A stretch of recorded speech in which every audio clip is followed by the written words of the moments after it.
We are reviewing our holy and sacred writings to draw closer to God. And I have here for you The Charismatic Graces by Father Chad Ripperger.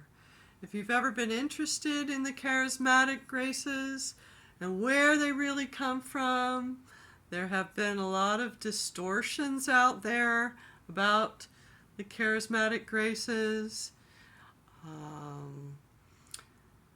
And this is the real thing. Father Chad Ripperger is going to tell you the truth and history of these things.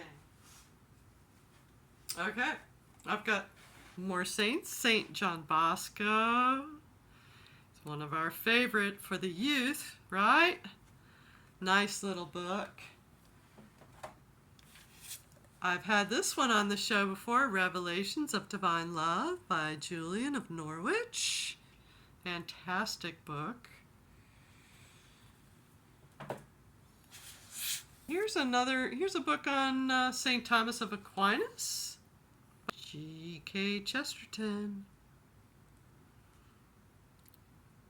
That's fabulous.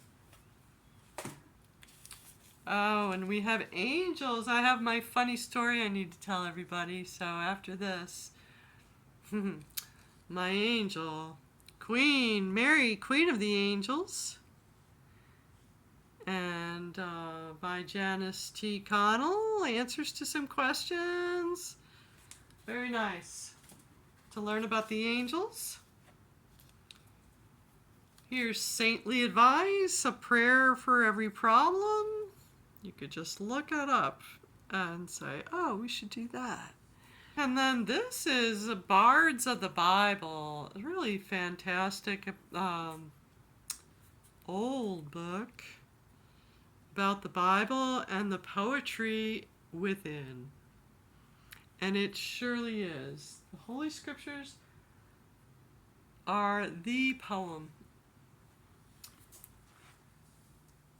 of all poems, of all poetry. Or a little stack of books. And, again, if you'd like to come and peruse these, get a closer look, flip through, read a little bit, make your decision, that's fine. Contact me at iamnancyshow@gmail.com. Or if you know you want it, contact me and we will ship it right out. Here's Breakfast with the Pope, and he's now a saint, St. John Paul II. Just a small little side table book that you could glance at while you're having your breakfast. Start your day. Here's 7 Saints for 7 Virtues by Jean M. Hyman. So Mother Teresa is in here. St. Agnes, St. John Paul II, St. Joseph, St. Catherine of Siena, St. Monica, St. Augustine, St. Mother Teresa of Calcutta. I've got some wonderful retreats. So our saint today, St. Ignatius of Loyola, is the patron saint of retreats. And here are some fun ones. 33 Days to Merciful Love. These are by Father Michael Gately.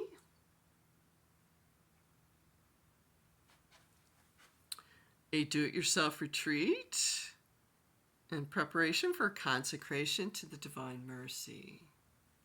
And that's our beautiful Saint Therese of Lisieux that will accompany you. Here's another one, 33 Days to Morning Glory by the same priest, Father Michael Gately. A do-it-yourself retreat in preparation for Marian consecration, which is consecrating ourselves to Jesus through Mary. Here is a fun St. Francis of Assisi prayer book.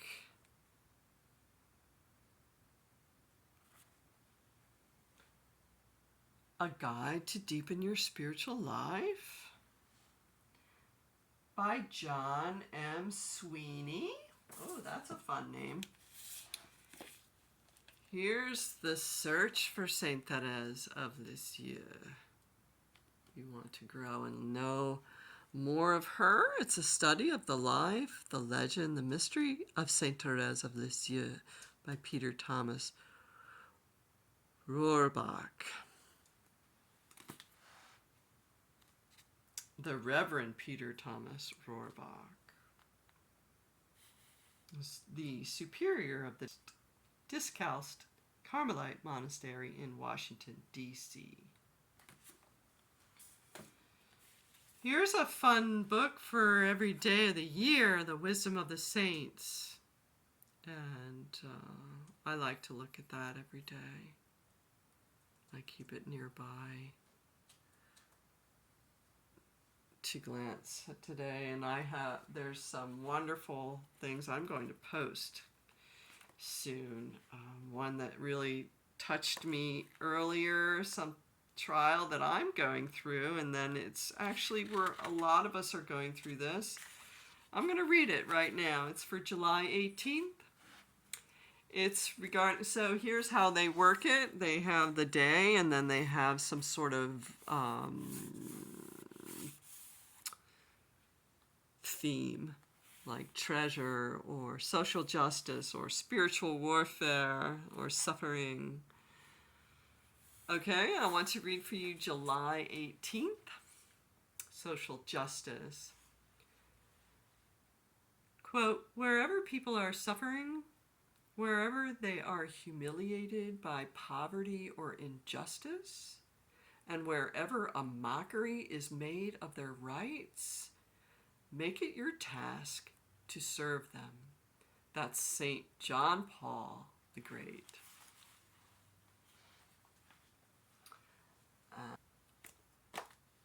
Here's another book on angels. Letters that people wrote in about what they believe was interactions with angels. And they are all around us. Let's thank the Lord for our guardian angel. And that leads me to, that was the last book. Now that leads me to my funny story for July. Kind of not funny happenings.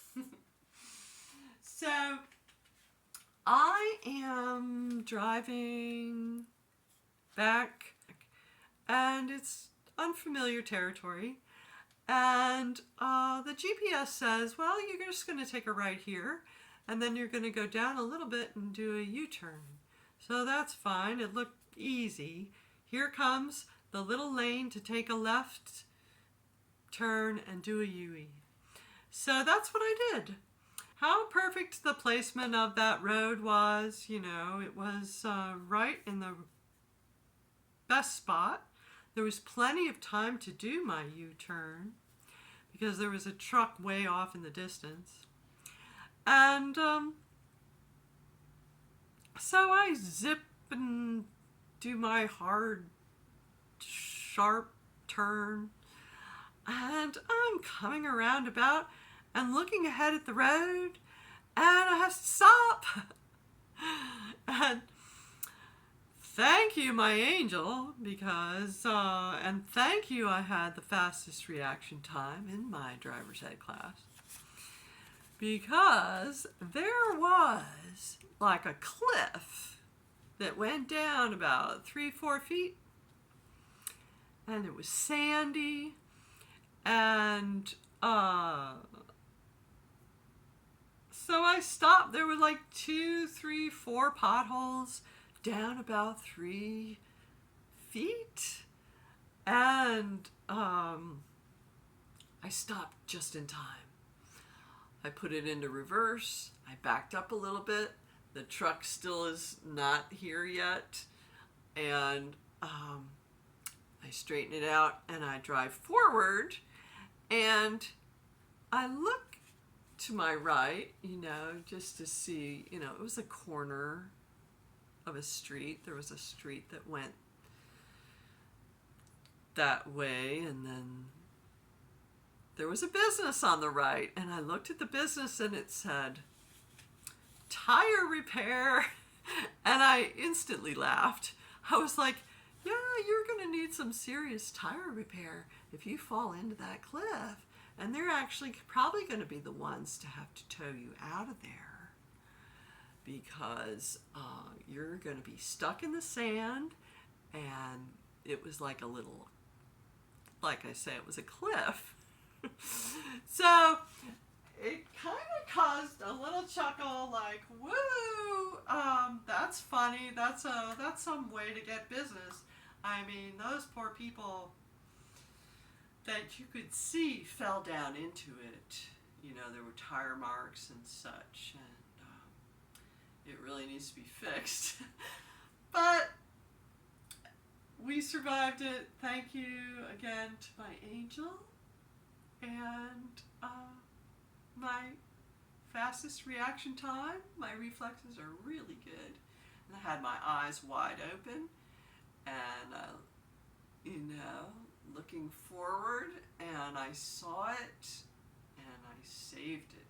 I saved myself from something very, very serious. I mean, maybe the car would even turn over if you fell into that little thing. So that's kind of the not so funny kind of funny for July. We're going to move on to our saint, which I spoke of earlier. And I went and got this out of the library. So I don't have this available because I want to do it again. I've done the spiritual exercises of St. Ignatius of Loyola in the past, in my early on fire days of learning the faith, really more fully in my late 20s, early 30s. And this is a Penguin classic, St. Ignatius of Loyola personal writings. It's got personal writings as well as the spiritual exercises. So it's a short, like, autobiography. Then he has a little spiritual diary. He has, there's select letters in here. And then they have the spiritual exercises. So the first week of spiritual exercises is principle and foundation, particular daily examine, a general examine, first, fourth exercise on sins, fifth exercise on hell. It really is a place that we do not want to go to. So that's why I'm focusing this show on the health of the soul. So this is it. This is one way, retreat, a private personal retreat that you can take. And perhaps, I know in the spiritual exercises, it recommends that you have a spiritual director that you are conversing with about these things. So that's always a good thing.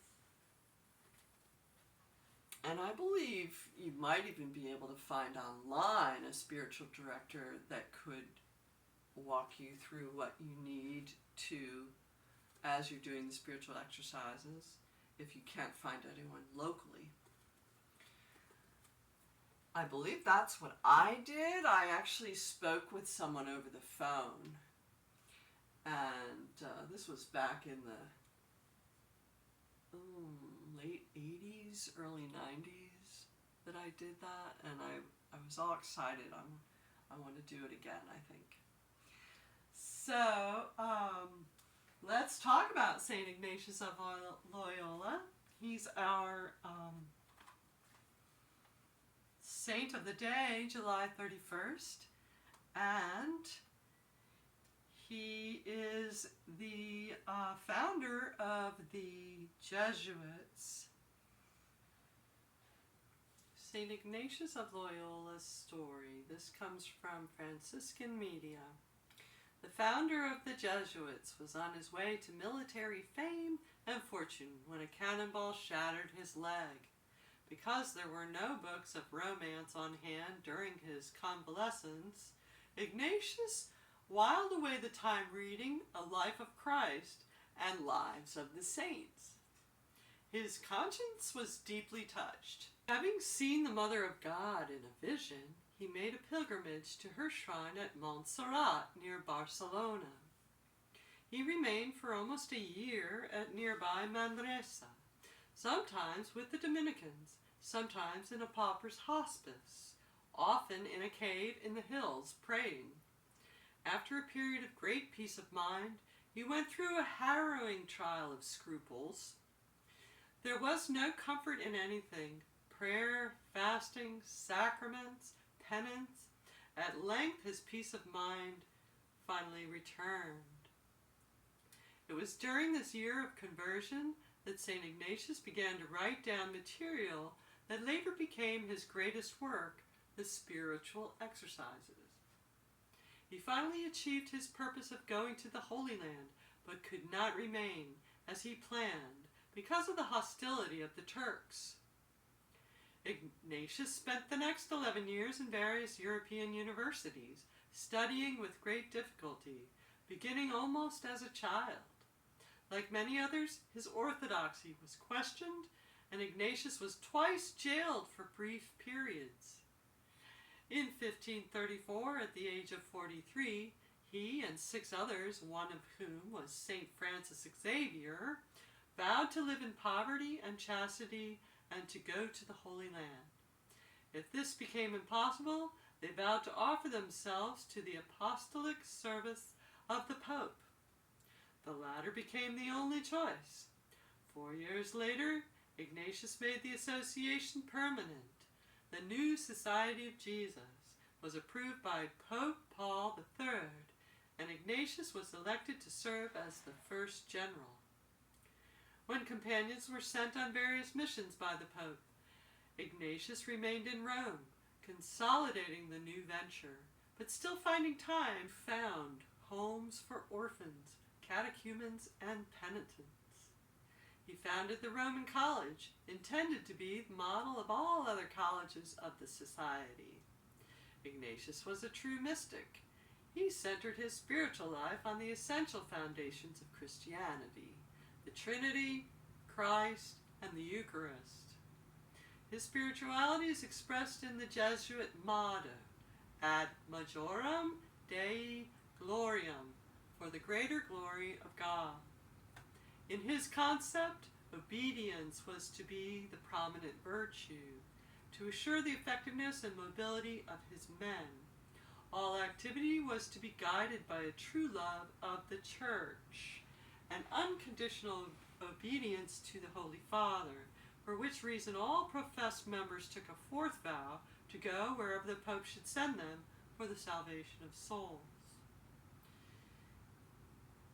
Here is a reflection. Luther nailed his theses to the church door at Wittenberg in 1517.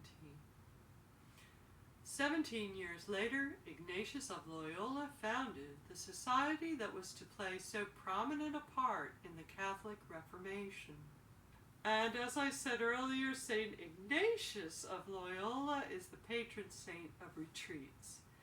So let's see if we can find a good retreat for ourselves. All right, now I want to move on to our birthday. We have a really fun birthday for today, for the month of July. And that would be born July 18th in 1850, Rose Hartwick Thorpe, an American poet, who wrote, "Curfew must not ring at the age of 16. She was a prolific writer, born in Mishawaka, Indiana, and she died July 19th, 1939. And I want to read you a little bit about her life. And I'm going to read you a poem of hers.